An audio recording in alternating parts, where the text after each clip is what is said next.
Mensagem do céu. Vamos lá, queridos. Estamos aí com o curso de Michelet, Provérbios. Só o eterno na causa, viu, amados do meu coração? Vamos lá, vamos lá. Versículo 21. Aquele que cria um tolo faz para o seu sofrimento, e nem o pai de um avarento tem alegria. Aquele que cria um tolo é um filho que será pernicioso em virtude de sua falta de inteligência, o seu comportamento impróprio, o sofrimento de seu pai aumentará. O tolo de nascença, dominado desde o início das suas ânsias e paixões, não se importa o que ele possa aprender e causa ao pai o profundo sofrimento, uma vez que não há esperança nele. Por outro lado, um avarento acaba condicionado pelo seu hábito. Pode até ser que o pai tenha treinado nessa direção e fica feliz com o resultado, mas no final, entretanto, não trará nenhuma alegria. Queridos, eu queria tratar um pouquinho sobre o nascimento da criança judia. Não é? O judeu ele tem banhos rituais com relação a posteriormente, não é? A pessoa tem a menstruação, ela tem um banho ritual para purificação, e a intenção sempre da mulher judia é que nasça uma boa alma. Então o judeu ele tem intenção de que nasça uma boa alma, que uma criança que tenha uma boa luz, uma luz sobre a terra dos viventes. E nós, como judeus messiânicos, nós oramos pelas gestações que sejam uma boa alma, que seja não uma alma bastarda, não uma alma que venha na intenção de trazer trevas para esta terra, mas não uma alma que venha se envolver com vícios, promiscuidade sexual, com problemas psicológicos. Nós oramos para que uma boa alma venha ocupar aquele corpo que está sendo gerado. Então é muito importante você ter entendimento de que os pais de Esav e Yaakov, eles tiveram gêmeos, tiveram um filho que lhe trouxe, na verdade, o Yitzhak, ele acabou sendo seduzido pelo alimento que o filho lhe dava, e muitos dos judeus acreditam que aquela caça nem fosse uma caça adequada que ele devesse comer, mas que trazia sobre si um poder, como eles chamam, um poder mágico, um poder de feitiços, para que Yitzhak não visse quem era verdadeiramente Esav, quem era Esaú, não é? E assim desprezasse Yaakov. Ele desprezava o filho que o Eterno havia escolhido como herdeiro das promessas de Hashem, não é? E muitos dos judeus que analisam muita coisa que eu e você recebemos vem pela alimentação. Até hoje, eu estava falando ontem com meu marido, eu falei, amor, quanta coisa tem vindo para a gente por meio de alimentação, por meio de coisas que nós ingerimos para nos fazer mal, para trazer problemas para o nosso corpo, trazer problemas para a nossa alma, trazer problemas para o nosso emocional, trazer medo, trazer transformações das nossas mitocôndrias, coisas que realmente não tem como eu e você podermos alterar. Se nós ingerirmos algo inadequado, nós vamos estar certamente abrindo a porta de coisas da nossa vida que nós não necessitamos. E o meu marido falou, mas nem tudo vem por contaminação alimentar, mas muita coisa vem por contaminação alimentar, não é verdade? Magias, feitiços são feitos para pessoas e por meio de alimentos, não é? Todas as celebrações que são dos deuses, que são dos seres celestiais, elas envolvem muito alimento. O Eterno nos ensinou a usar o alimento para a santificação, e lamentavelmente o mal pegou aquilo e também falou, olha, se ele pode santificar por meio do alimento, olha, veja só a situação, queridos, você que participa do Seudat Mashiach, onde você está vendo Mashiach ser formado na sua vida, ser formado no seu espírito. Imagine quantas pessoas estão sendo contaminadas, queridos, por meio da alimentação, por meio de coisas que elas ingerem. Assim, não foi diferente com o nosso pai, Yitzhak, onde ele recebia aquele alimento e não sabemos nem que caça era, aquela caça saborosa, nós não sabemos nem que tipo de caça Esav levava, mas nós sabemos que o coração de Yitzhak foi completamente cativado para a vida de Esaú por meio da alimentação, não é? Então que o Eterno possa tratar você. E temos ali gêmeos, como é que pode? Gêmeos, um nasceu com um espírito maligno, não é? Um espírito que os pais tinham idade avançada, ele estava torturando os seus pais por meio das esposas pagãs com as quais ele se casou, e elas os maltratavam ao ponto da mãe de Yitzhak, Rivka, dizer que ela queria morrer do que ter mais alguma nora como aquelas mulheres malignas, não é? Então imagina, um casal separado por Hashem, foi destruído a vida dessas pessoas na idade mais velha por meio de filhos, de um filho maligno, de um filho que era gêmeo do outro, mas não era um gêmeo segundo o coração de Hashem. Então, queridos, nós podemos orar pelas nossas gravidezes, orar para que as crianças que vêm não sejam um tolo, não sejam um espírito como esse, um espírito negligente, um espírito bastardo. Mas nós temos o caso de Rivka e Yitzhak, que nós acabamos vendo dois filhos de uma mesma gestação, um humano, o outro não tão humano, não é? Até a aparência dele, o fenótipo dele era de uma pessoa animal, não é? Totalmente coberto de pelos, uma pessoa que tinha uma aparência muito estranha também. E o seu coração era um coração bastante estranho. Que o Eterno nos ajude, em nome de Yeshua, e que nossos netos, filhos, sejam almas com um espírito bondoso e não um espírito bastardo. Versículo 23. Um coração feliz beneficia a cura, mas o espírito deprimido seca os ossos.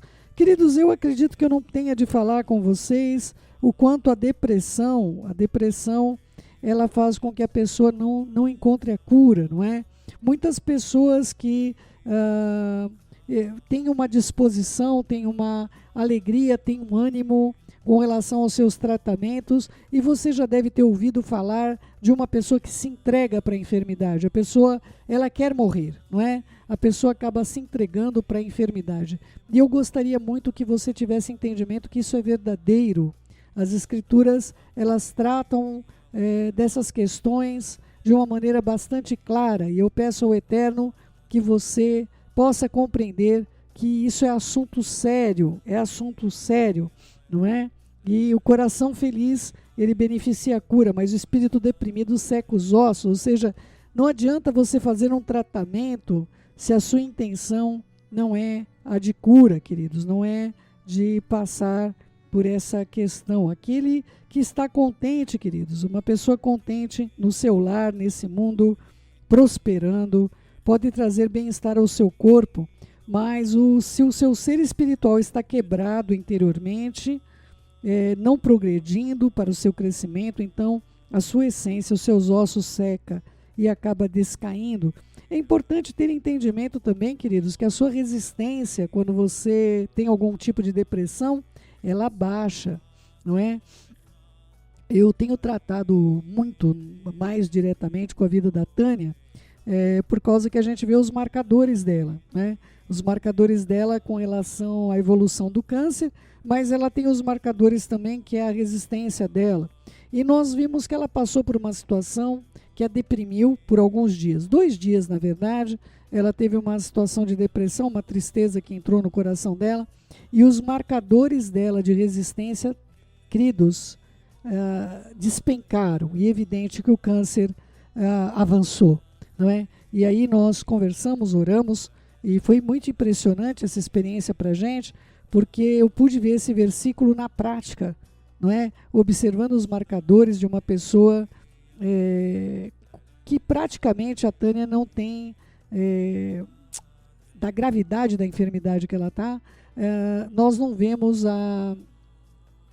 as reações do organismo dela como uma pessoa que tem essa carga, essa quantidade de peso de enfermidade, porque ela tem procurado obedecer às Escrituras. Versículo 24, a sabedoria está diante daquele que tem entendimento, mas os olhos de um tolo estão nos confins da terra. Esse é um texto complexo. A sabedoria do Eterno, ela está próxima da natureza espiritual do homem, enquanto ele não tiver poluído a sua natureza com desejos ilegítimos. Em verdade, pode-se olhar para a sabedoria através do reflexo do próprio ser. É como olhar para um espelho, e Shaul HaShaliach fala disso, que nós vemos como num espelho, mas nós veremos as coisas como elas realmente são.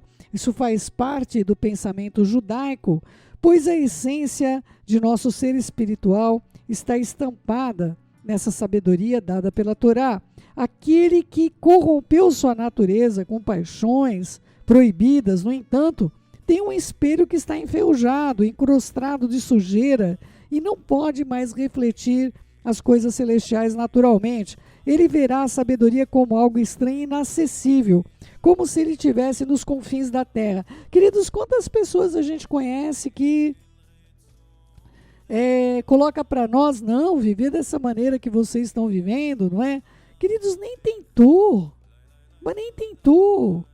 viver da maneira que a gente tem procurado viver. Ou seja, imagina, como que eu vou... Já coloco um monte de obstáculo, né? Outro dia, um dos meus filhos, na verdade, comunicou-se comigo acerca disso. Ah, tá, minha filha dizendo que eu pulei o 23. Desculpa, eu já volto para o 23. Olha só, outro dia o meu filho falou, de vez de falar obstáculo, falou bestáculo. Mas é verdade. Muitas vezes nós temos pensamentos que são pensamentos de um ser híbrido, queridos. Quando nós nos colocamos numa condição onde nós não deveríamos, nós achamos não, aquilo é inatingível.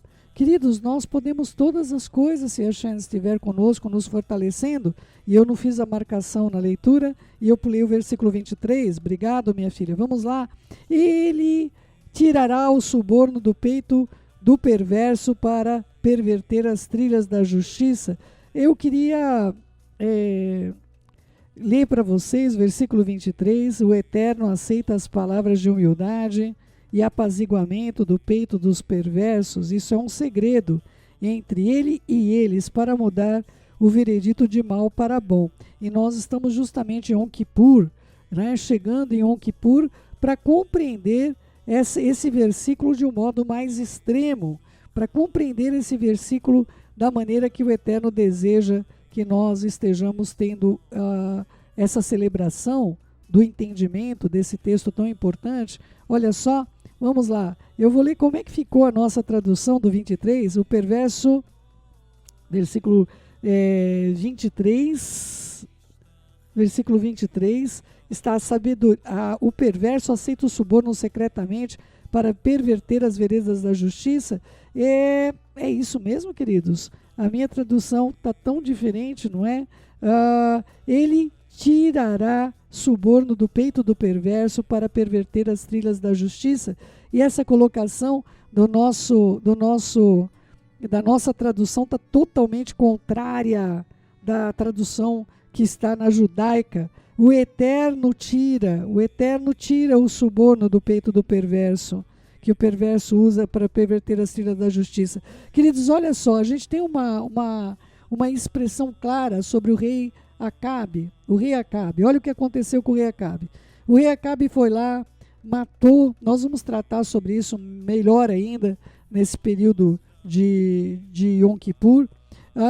Ele foi lá e matou Nabote, não diretamente, mas ele deu o selo para que a rainha dele, a esposa dele, fizesse isso, não é? Ele foi até lá, ela foi até lá com poder outorgado pelo rei Acabe, e aí o que acontece? Ela subornou 2 homens malignos, religiosos, para jurarem falsamente que Nabote havia blasfemado. E quando acontece tudo isso, o profeta vai até o rei Acabe para dizer, olha, você vai morrer, o Eterno vai fazer justiça, e Acabe o rei começa a chorar e se humilhar perante o Eterno manda o profeta dizer que ele então foi perdoado daquele pecado, daquela atuação. Talvez ele nem soubesse o que a Jezabel iria fazer, o que aquela mulher maligna tinha planejado, inclusive de usar a religião, queridos. Usar a religião para condenar alguém, não é? Mas o Eterno, ele tira o suborno do peito do perverso, ele arranca essa atuação, não é? Para que ele usou para fazer as trilhas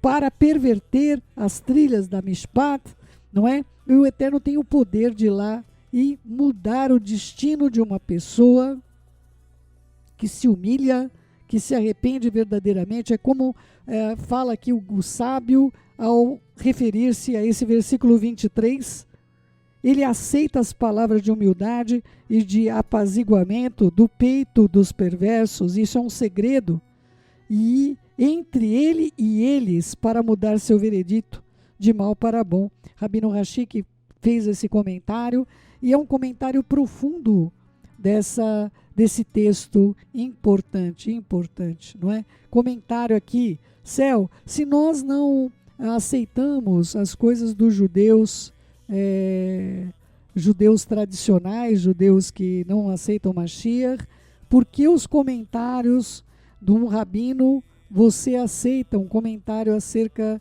de Mishlei? Eu acho uma pergunta bastante interessante, obrigada pela pergunta, não é?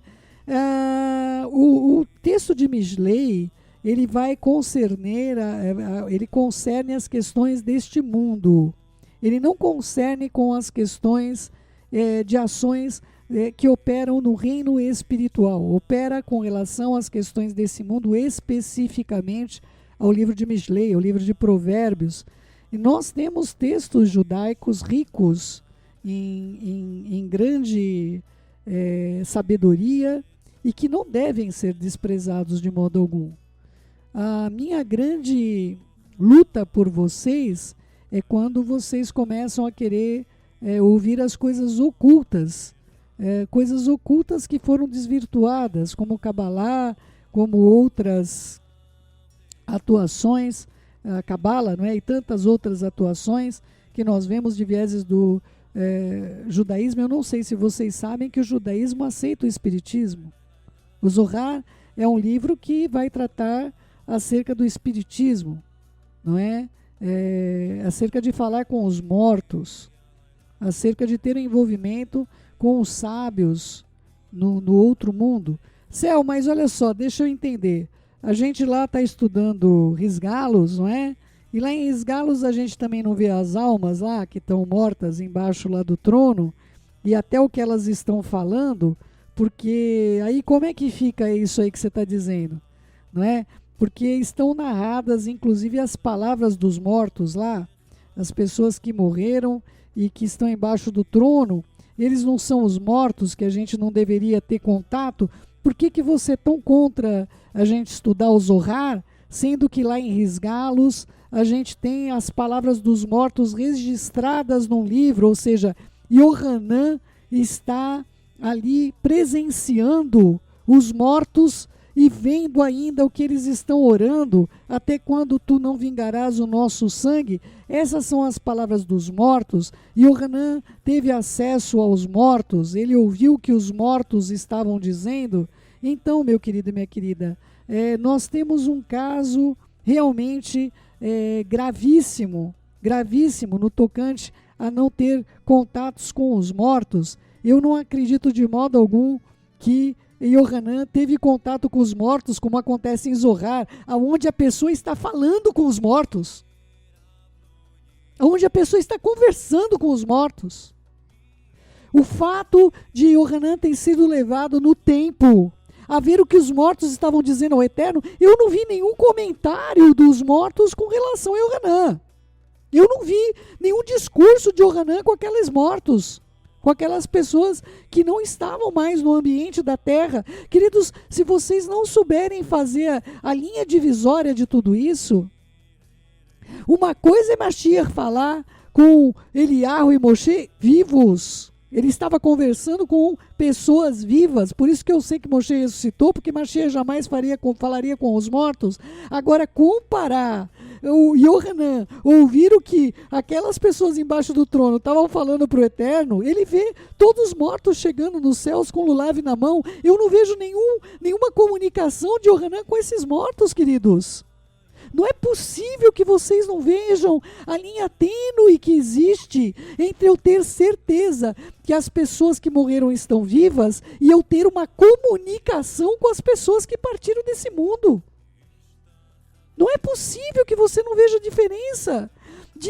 O discurso do Zohar é altamente espiritista. E vai contra a Torá. Vai contra a Torá. Amados, se eu pegasse o livro de Risgalos e ali eu tivesse Yohanan conversando com algum morto, alguma pessoa que morreu, e Yohanan estava em contato com alguma pessoa que morreu, como é que eu vou tomar o livro de Risgalos, queridos, que já está comprometendo dos mandamentos, amados do meu coração? Aonde Shaul Hashaliah, aonde Kefa, aonde quem quer que seja teve contato com algum morto, queridos? Como é importante ter esse entendimento de até onde o nosso pé pode ir. Queridos, se você entrar nesse buraco espiritista, como que você vai saber que espírito está falando com você? Eu estava esses dias ainda, me perdoem a pausa aqui na leitura de Mishlei, mas eu estava ainda nesses dias tratando sobre esse contexto com pessoas, me dizendo como o judaísmo é altamente espiritista, como o judaísmo faz oração aos malachim. Por que que no Sidur tem oração aos malachim, oração aos anjos? Queridos, cuidado, eu não tenho essa instrução em nenhum lugar da Torá. Muito cuidado. Então, tudo que eu tiver de instrução, principalmente, queridos, uma pessoa que não é crente, uma pessoa não crente, com sabedoria, uma pessoa não crente, um ancião que educou seus filhos no caminho da vida, mas no caminho reto, é digno de aceitação para que eu aprenda com essa pessoa, queridos. Tenham entendimento para vocês não desperdiçarem a sabedoria quando ela aparece, mas quando ela aparecer em forma de ocultismo, todo mundo quer alcançar a sua mão. Todo mundo quer saber como é que funciona, porque é tão difícil fazer as coisas tão simples como o Eterno nos ensinou a servi-lo com simplicidade de coração. Versículo 25, não pulei, tá, queridos? Olha só, a gente veio lá, o versículo 24 ficou fora de ordem com 23, que acabou dando uma reflexão desse tamanho. Versículo 25, um filho tolo irrita o seu pai e amargura aquela que o gerou, não é? Além de afligir o seu pai com o seu caminho de vida degradada, o filho tolo também encoleriza porque uma mulher sofre ou porque ele está sempre brigando com a sua esposa em casa por causa deste filho. Queridos, é difícil ter compreensão de que, principalmente nesse período que Shlomo, até hoje, né, queridos? Você já viu aquela questão que o pai, quando está bravo, vira para a esposa e fala: o teu filho ou a tua filha, é como se não fosse dele naquele momento, não é? E eu já vi situações de pais saírem, abandonarem o seu lar porque o filho nasceu com deficiência. Eu já vi cada questão, queridos, que vocês não acreditam, não é verdade? Eu tive o caso do atendimento de 2 crianças com hiperdermólise, quem conhece essa doença, hiperqueratose, uma doença terrível, de dores terríveis, não é? E eu vi um casamento quase ser destruído porque o marido culpava a mulher. por causa da enfermidade das crianças, sendo que ele é que é o transmissor dessa doença. O pai é que lega para os filhos, não a mãe. Então, veja que situação. E aqui o que acontece? O filho tolo irrita o pai, e a amargura, aquela que gerou, porque o pai, além da tristeza com a criança, normalmente o pai vai cobrar da mulher a ação do filho. Tá bom, queridos? Versículo 26. Também não é bom punir um homem justo, nem castigar os generosos por causa da sua retidão. Que tristeza, né, queridos? Que tristeza.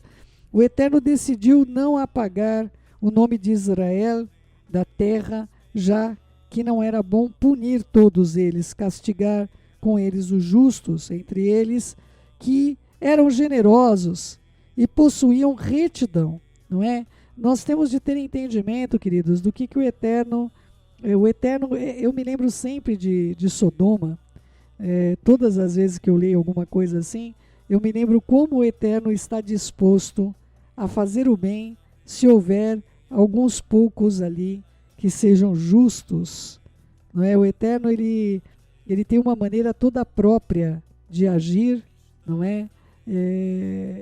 Para manter a casa de Israel. Eu me recordo aqui, querido, de Malachim Aleph, 1 Reis 19, versículo 18, quando o Eterno diz a Eliarro: eu também conservei em Israel 7.000 de todos os joelhos que não se dobraram a Baal e toda a boca que não beijou. Ou seja, a casa de Israel era guardada por causa desses 7.000 homens, queridos. Só por isso o Eterno não destruía a casa de Israel. É um número pequeno, você deve pensar, não é? Mas se para uma cidade de 10 justos, 7.000 homens, queridos, 7.000 homens salvam uma nação. Não é? Você que pode não valorizar quem você é diante de Hashem,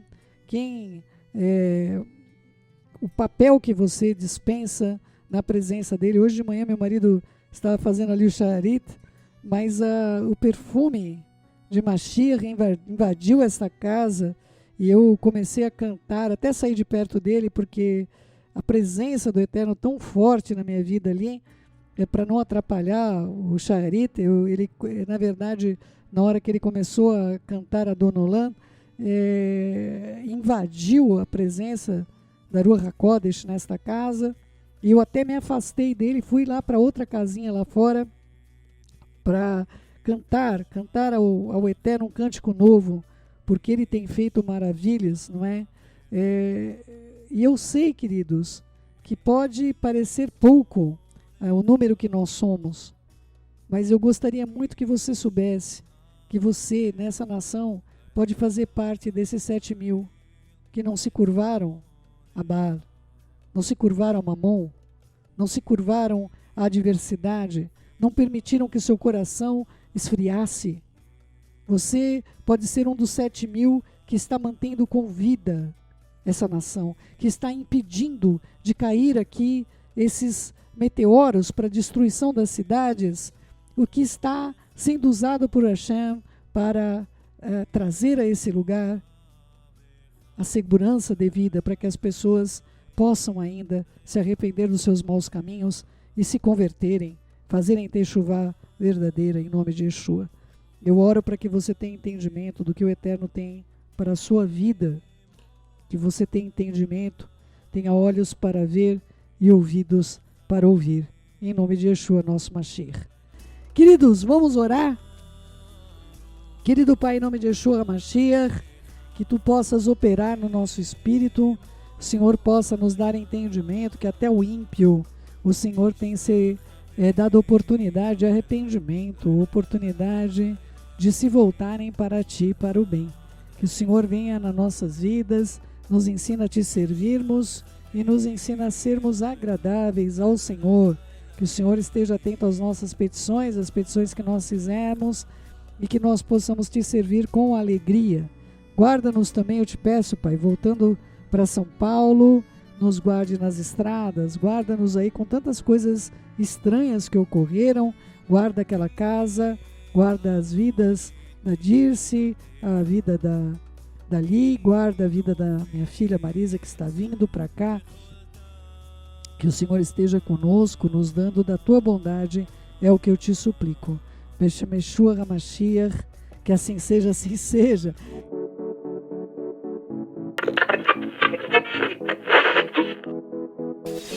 Mensagem do céu.